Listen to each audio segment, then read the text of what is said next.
உலக தமிழர்களை ஒரே இடத்தில் சந்திக்க வேண்டுமா?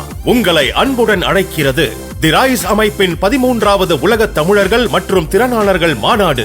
நடைபெறும் நாள் ஜூன் 7 முதல் 9 வரை 2024 சுவிட்சர்லாந்து நாட்டில் உலக புகழ்பெற்ற டாவோஸ் காங்கிரஸ் சென்டரில். இன்றே பதிவு செய்வீர். www.tamilrise.org. தொடர்புக்கு 9150060032.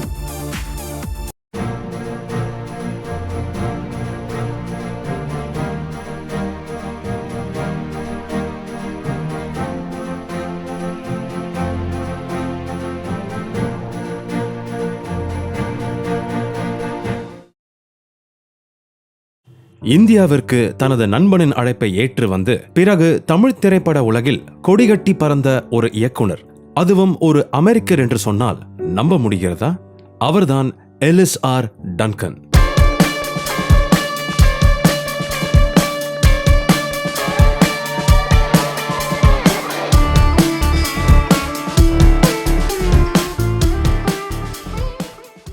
இன்றைய இளம் சினிமா ரசிகர்கள் பலரும் அதிகம் கேள்விப்படாத சினிமா பிரபலம்.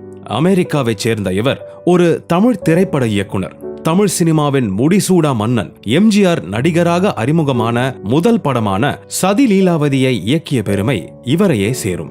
எம்ஜிஆரின் திரைப்பயணத்தில் திருப்பு முனையாக அமைந்த மந்திரி குமாரி படத்தை இயக்கியவரும் இவரே.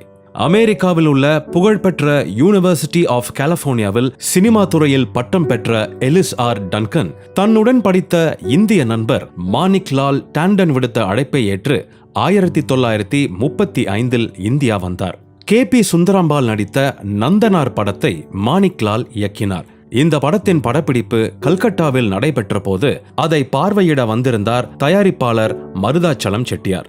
அவர் வந்ததின் காரணம் SS வாசனின் சதிலீலாவதி நாவலை தழுவி அவர் தயாரிப்பில் மாணிக் லாலை அப்படத்தை இயக்க ஒப்பந்தம் செய்வதற்கு. அப்போது டன்கனை அவருக்கு அறிமுகம் செய்து வைத்தார் மாணிக் லால். தனக்கு அதிக வேலை இருப்பதின் காரணமாக டன்கனை அப்படத்தை இயக்க சம்மதிக்க வைத்தார் மாணிக் லால். இதையடுத்து டன்கனின் முதல் படமான சதி லீலாவதி படமாக்கப்பட்டது.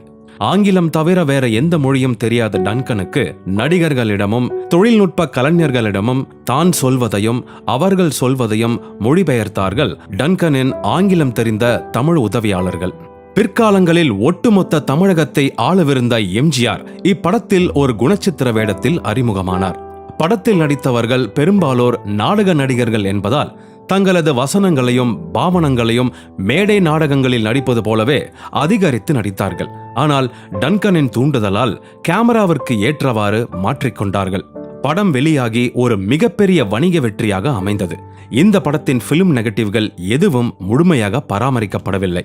மிஞ்சியுள்ள நெகட்டிவ்கள் அமெரிக்காவில் உள்ள வெஸ்ட் வெர்ஜீனியா ஸ்டேட் ஆர்கைவ்ஸ் என்கிற காப்பகத்தில் பாதுகாக்கப்படுகின்றன.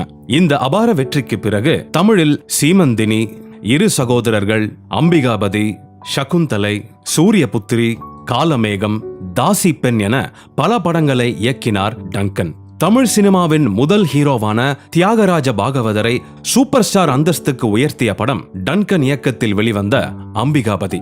TS பாலையா, NS கிருஷ்ணன் பெரும் நட்சத்திர பட்டாளத்துடன் வெளிவந்த இந்த படம் இந்தியா சுதந்திரம் அடைவதற்கு முன் வந்த படங்களில் முக்கியமான வெற்றி படமும் கூட.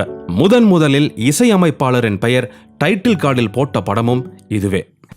என்ன செய்தாய் நீ, என்ன செய்தாய், என்ன ரூமை மைந்தனே, என்ன செய்தாய்.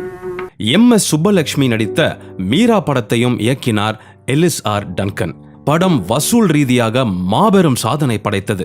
இந்த அபார வெற்றியை தொடர்ந்து இப்படத்தை ஹிந்தியிலையும் டப் செய்தார்கள். MS சுப்புலட்சுமியின் புகழ் இந்தியா முழுவதும் பரவ ஒரு காரணமாக இருந்தார் எலிஸ் ஆர் டன்கன்.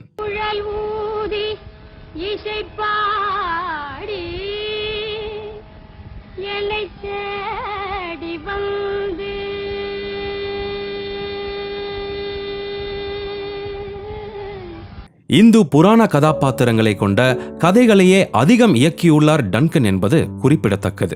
இந்து கோவில்களில் படப்பிடிப்பை நடத்த வேண்டும் என்ற விருப்பம் அவருக்கு அதிகம் உண்டு. அந்த காலகட்டத்தில் இந்து அல்லாதவர்கள் இந்து கோயிலுக்குள் நுழைய அனுமதி இல்லை என்பதால் தன்னை ஒரு காஷ்மீரி பண்டிட் போல காட்டிக்கொண்டு படப்பிடிப்பை நடத்துவார். நவீன ஒப்பனைகள், கேமரா மூவ்மெண்ட்ஸ், சிம்பாலிக் ஷாட்ஸ் போன்ற பல தொழில்நுட்பங்களை தமிழ் சினிமாவுக்கு அறிமுகப்படுத்திய பெருமையும் டன்கனையே சேரும். 1950ஆம் ஆண்டு வெளியான பொன்முடி படத்தில் நெருக்கமான காதல் காட்சிகளை படமாக்கி கடும் விமர்சனத்துக்குள்ளானார் டன்கன். அமெரிக்க கலாச்சாரத்தை இந்திய மக்கள் மனதில் விதைக்கிறார் என்றெல்லாம் பத்திரிகையாளர்களின் பாய்ச்சலுக்கு ஆளானார் டன்கன். அதே ஆண்டில் குண்டலகேசி காப்பியத்தை தழுவி மு. கருணாநிதியின் திரைக்கதையில் எம்ஜிஆரின் வால் சண்டையுடன் வெளியான மந்திரி குமாரி வசூலில் சக்கை போட்டு வரலாறு படைத்தது. இதுதான் டன்கன் இயக்கிய கடைசி தமிழ் படம். இதற்கு பிறகு அமெரிக்காவில் உள்ள வெர்ஜீனியா நகருக்கு குடிபெயர்ந்த டன்கன் எல்லிஸ் டன்கன் புரொடக்ஷன்ஸ் என்ற நிறுவனத்தை தொடங்கி அடுத்த 30 ஆண்டுகளில் ஆங்கில டாக்குமெண்ட்ரி படங்களை எடுத்து வந்தார். 2001ஆம் ஆண்டு தனது 92 வயதில் உயிர் நீத்தார் டன்கன். இந்திய மொழிகளில், குறிப்பாக தமிழ் மொழியில் பரிச்சயமில்லாமல் தமிழ் சினிமாவில் சுமார் 13 படங்களை இயக்கிய டன்கன் ஓர் ஆச்சரியம்தான். மொழி, இனம், நாடு இதற்கு எல்லாம் அப்பாற்பட்டது கலை என்பதை நிரூபித்து காண்பித்த ஒரு சிறந்த உதாரணம் Ellis R Dungan. Let's build our bright future with the scenic wonders of Switzerland. The RISE 13th Global Tamil Entrepreneurs and Professionals Summit from 7th to 9th June 2024 in Davos. Let's join with the global Tamils at the renowned Davos Congress Center. Register now at www.tamilrides.org. Contact us at 9150060032. நல்ல cinema நேயர்களுக்கு வணக்கம். நீங்க எங்களுக்கு தொடர்ந்து கொடுத்துட்டு வர ஆதரவுக்கு நெஞ்சார்ந்த நன்றிகளை தெரிவித்துக் கொள்கிறோம். ஒரு சின்ன வேண்டுகோள், நல்ல சினிமா சேனலை இதுவரைக்கும் சப்ஸ்கிரைப் பண்ணாதவங்க கீழே இருக்கிற சப்ஸ்கிரைப் பட்டனை பிரஸ் பண்ணி உடனே சப்ஸ்கிரைப் பண்ணிடுங்க. அதோட அந்த பெல் ஐக்கனையும் கிளிக் பண்ணிடுங்க. நாங்க வெளியிடுற வீடியோஸ் எல்லாம் உடனுக்குடன் உங்களுக்கு தெரிய வர அது ஹெல்ப்ஃபுல்லா இருக்கும். நன்றி.